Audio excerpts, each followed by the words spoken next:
Hi everyone, welcome back to my channel. Today we're diving into the Lovevery Pioneer Play Kit for ages 16 through 18 months.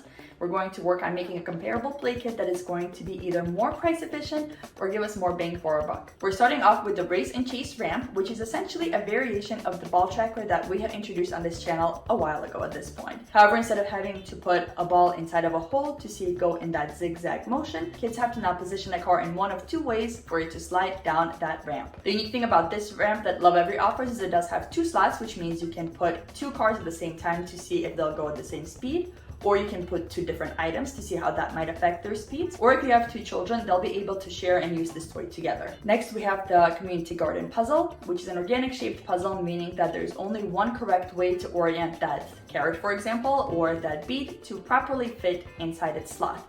The little pegs are also very small, meaning the child is really working on refining that pincer grasp. And when you do lift that puzzle piece out, there is an identical picture inside, making it easier for the child to match which puzzle piece goes into which slot. Working with a circle puzzle is the first step, and working on an organic shape puzzle is essentially the final step of these kind of peg puzzles. What we are missing in the center is working on geometrical shaped puzzles such as triangles, rectangles, squares, which may have 2, 3, or 4 different ways that the child can fit them in correctly. So they're much more limited than how they work on a circle puzzle, but they still have a higher chance of success than with an organic shaped puzzle. So we do have a bit of a gap between the previous play kit and this play kit. Next is Max and Nana Go to the Park board book, and from what I've seen in the reviews, the main premise here is social emotional learning, as one of the characters gets hurt while at the park, and the children really have a chance to emphasize with a fellow toddler getting hurt and then recovering from that and continuing to play at the park. Next, we have this threadable bead kit specifically designed for toddlers. One end of the string is permanently affixed to a bead, meaning that it's not going to flail around while the child focuses on the other end. And on this other end, instead of it just being a soft lace, which is quite difficult to maneuver for their little hand still, we have this stick that is attached, so essentially like a wooden needle. If you saw my previous video, I have a very similar item that Stella was working with, which is essentially a little sewing block or a lacing block, but this takes it a step further because now our kids also have to work with both of their hands getting the bead onto that stick, moving their hand over, and moving that bead down. And the next item is a drawstring bag to keep that bead kit all in one place. Next, we have this wooden pegboard, and all of the pieces are wooden. The pegboard itself is made of wood, as are the peg pieces themselves. This is a classic item that is seen in the infant toddler Montessori classes. A lot of times we do introduce this a bit earlier. If you saw my previous video again, Stella has been working on this since about 14 months. She was ready for it then and she's loved it since then. So I'm a little disappointed to see it this late in the game, but it's never too late to introduce this item. What is unique about the pegboard Lovevery offers is that it is completely wooden. Most of the pegboards we will find on the market are going to be either fully plastic or the pegboard itself will be made of foam and the peg pieces will be plastic. And finally, we have this fuzzy bug shrub, which allows the child to work on sticking those insects onto the shrub and also peeling them off. You've probably noticed that your child is peeling just about everything off around this age, so this is definitely a wonderful way for them to explore that.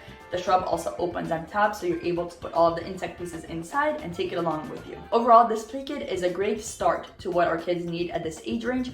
I would say a lot of the pieces could have been introduced in previous play kits because our kids would have been likely ready or at least started to explore those pieces a bit earlier. So considering this play kit takes us all the way to the 18th month, I really would have expected to see a couple additional items in here. I know this is an updated version of the play kit, meaning they have removed some previous pieces from it. And I think with those additional pieces, it may have made more sense to go with the play kit as is. Whereas at this point, it definitely does have some gaps that need to be filled. I would have loved to see some additional color matching opportunities. We can't do that with the pegboard. However, considering this is taking us all the way from 16 to 18 months, and that's really when kids are starting to understand color and color matching, I really would have expected to see at least one additional color matching opportunity activity here. Overall, I do see a constant pattern of materials in the Lovevery play kits being good for that age range, but would have been amazing a couple of months earlier. I mentioned this in the previous video as well, but I really wish there were at least a couple of opportunities for practical life activity support. Obviously, you can do practical life around the house without anything, but there are items that our children would enjoy working with that would really support their practical life skills. Even if they included a simple dressing frame. Our kids are really trying to have autonomy over getting themselves dressed and undressed. I would have loved to see a chance for them to support those skills in this play kit as well. So moving on to making a comparable play kit. I'm going to have the per item total here, as well as the running total for the play kit here. Starting off with that race and chase ramp. Honestly, if you already have any kind of ball tracker, either the one that I introduced several videos ago or the one that we talked about in the previous Lovevery video, I don't think you absolutely need to have another variation of a ball tracker, especially if you do have that ball tracker where the ball literally goes in that same pattern. Our children are still working those exact same skills. Tracking an object, working on predicting when an object might hit a specific part of that tracker. You may also notice your child trying to put multiple items in at once to see what happens. Stella and her dad have been working on putting the balls in at the same time, so they're all moving in the same direction at the same time. There's a lot of things you can work on within that one ball tracker without needing it to have little cars to make it a different experience. In my previous video, I also showed a variation of what we've been doing, setting up a little ramp with our nugget, putting some obstacles and throwing balls down that way. So we're still working on different ways for how things move, how things interact, and tracking things with our eyes. So you don't really need this kind of tracker to supplement that. I do have to give Lovevery credit for making a car ramp that has those 2 lanes because it does allow for a lot of extensions, and I haven't found any other car ramp that would be appropriate for this age that has the 2 lanes. However, like I mentioned, if you do make a giant ramp out of a cardboard box or a nugget or pillows, you can definitely work on moving 2 items down the ramp at the exact same time on a much larger scale. With that said, if you don't have any other kind of ball tracker and you are looking to get one that has the little cars because it is a bit more advanced and interesting at this age, I found this one for $19.99. Moving on to the puzzle. Now, as I mentioned, the next logical step would really be to work on getting those geometric shaped puzzles down first before offering that organic shaped puzzle to your child. We want to give them that chance to scaffold their skills and really understand orientation and moving the puzzle pieces around before we present them with something as difficult as the small pin to grasp puzzle with one specific orientation. I will leave a link again for the geometric shaped puzzle that we're working on with Stella that she absolutely loves. It also presents a lot of language opportunities because it's in the shape of a house. As for a comparable for the puzzle, Melissa and Doug actually used to make really beautiful comparables that had wonderfully realistic drawings. They had the exact same images under the piece as the one on the piece itself. The little pegs were small for that pincer grasp. They were wonderfully themed with insects and animals. They weren't overwhelming. They were absolutely beautiful.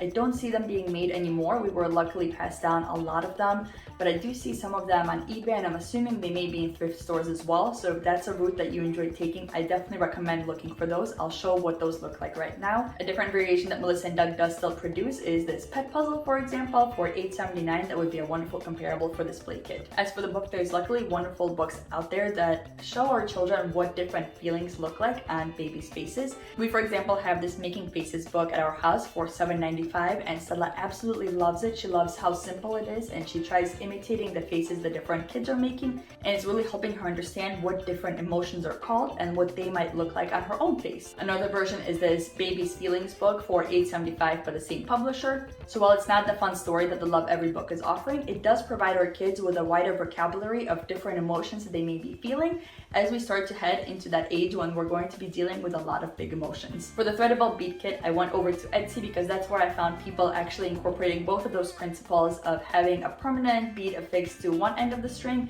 and having some kind of small stick affixed to the other end to really help our kids be successful in stringing their first beads. This set for $19.80 is a wonderful way to start off on stringing those beads because all of the beads are very thin, meaning the child has a much easier time grasping them and navigating them towards that little needle. If you want one that is going to have more variety, so thinner and thicker pieces, ones that are going to be simpler and more complex, that same seller has a different kit for $29.50 that offers a wider variety of pieces to thread onto that needle and would be more comparable to the Lovevery Play Kit.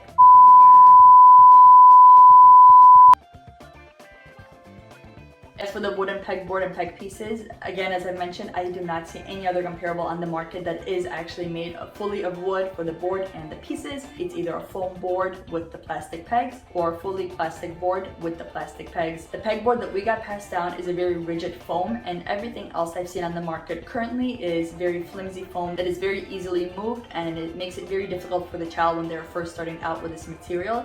So I'm actually including a fully plastic version for the comparable. So the set I have here is for $16.98 and it is fully plastic. The board itself is also plastic, so compared to a softer foam where the child has to also work on making sure the foam is staying flat, they can only focus on putting those peg pieces inside of the peg holes. As for the fuzzy bug shrub, there's going to be a lot of different comparables out there. It just depends on what your child is very interested in. There's sets like this one for $18.95, which has an entire felt background of a city, and then you have different pieces the child can stick on and stick off so they can make different scenarios, and it really promotes open-ended and creative play as well. There's other sets like this one that fold up and you can easily take it along for the ride as well. Other play sets allow your child to work on remembering stories that they've heard, like Brown Bear, or The Very Hungry Caterpillar. And while these sets only have the little felt pieces, you can buy a piece of that peel and stick felt at a craft store for under $2 and allow your child to have a place to put them and peel them off, and they can work on sequencing and remembering those stories that you're reading to them.